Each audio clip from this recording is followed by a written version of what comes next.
Hi friends, అందరికీ నమస్కారం. ఇప్పుడిప్పుడే ఒక లేటెస్ట్ అప్డేట్ న్యూస్ అయితే రావడం జరిగింది. ఉద్యోగ పెన్షనర్లకు కేంద్రం భారీ గుడ్ న్యూస్ అంటూ ఒక లేటెస్ట్ అప్డేట్ న్యూస్ అయితే రావడం జరిగింది.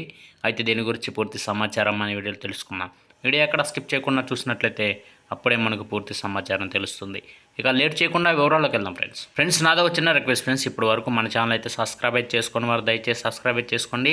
అలాగే బెల్ బటన్ కూడా ప్రెస్ చేసినట్టయితే నేను చేసే ప్రతి ఒక్క వీడియో మీకు ముందుగా నోటిఫికేషన్ రూపంలో రావడం జరుగుతుంది.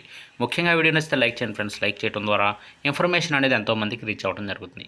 ఇక లేట్ చేయకుండా వివరాలకు వెళ్దాం ఫ్రెండ్స్. మరో 3 రోజుల్లో పార్లమెంట్లో కేంద్ర ప్రభుత్వం సమర్పించే బడ్జెట్ 2024-2025లో ప్రభుత్వ ఉద్యోగాల కోసం ఆర్థిక శాఖ ఓ కీలక సంస్కరణ తీసుకురాబోతుందని సమాచారం.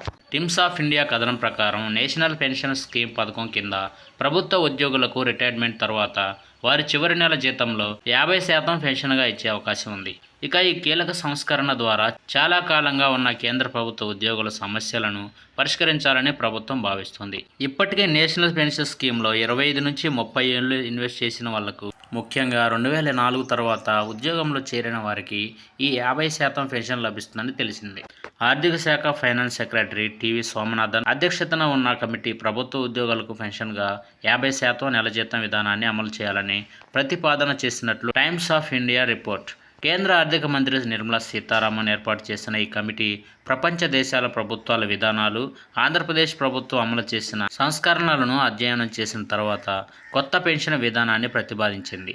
ఇక 50% నెల జీతం పెన్షన్ విధానం వల్ల ప్రభుత్వం పట్ల ఉద్యోగుల్లో సానుకూలత పెరగనుందని కమిటీ పేర్కొంది. ఇక నేషనల్ పెన్షన్ సిస్టమ్ ఎలా పనిచేస్తుంది? నేషనల్ పెన్షన్ సిస్టమ్ ద్వారా ఉద్యోగులు వాలంటీర్గా చేసుకునే సేవింగ్స్ని రిటైర్మెంట్ తర్వాత వారికి ఆర్థిక భద్రతగా ఉపయోగపడుతుంది.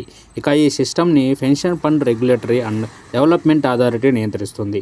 ఉద్యోగులు తమ నెల జీతంలో నుంచి తీసుకున్న సేవింగ్స్ మొత్తాన్ని ప్రభుత్వం షేర్ మార్కెట్లో, కార్పొరేట్ బాండ్స్, ప్రభుత్వ సెక్యూరిటీ బాండ్స్, ప్రత్యామ్నాయ ఆస్తుల్లో ఇన్వెస్ట్ చేస్తుంది. ఇక ఈ ఫండ్స్ను నియంత్రించేందుకు పెన్షన్ ఫండ్ మేనేజర్స్ను ప్రభుత్వం నియమిస్తుంది. నేషనల్ పెన్షన్ సిస్టంలో తమ సేవింగ్స్ను పెట్టుబడిగా పెట్టిన వారికి ఆదాయపు పన్ను చట్టం సెక్షన్ 80C/80CCD 1B కింద మినహాయింపు లభిస్తుంది. చూసారు కదా ఫ్రెండ్స్, ఈ వీడియో కనుక మీకు నచ్చినట్లయితే లైక్ చేయండి. మరెన్నో లేటెస్ట్ అప్డేట్ న్యూస్ కోసం మన ఛానల్ అయితే సబ్స్క్రైబ్ చేసి ఫాలో అవ్వండి ఫ్రెండ్స్.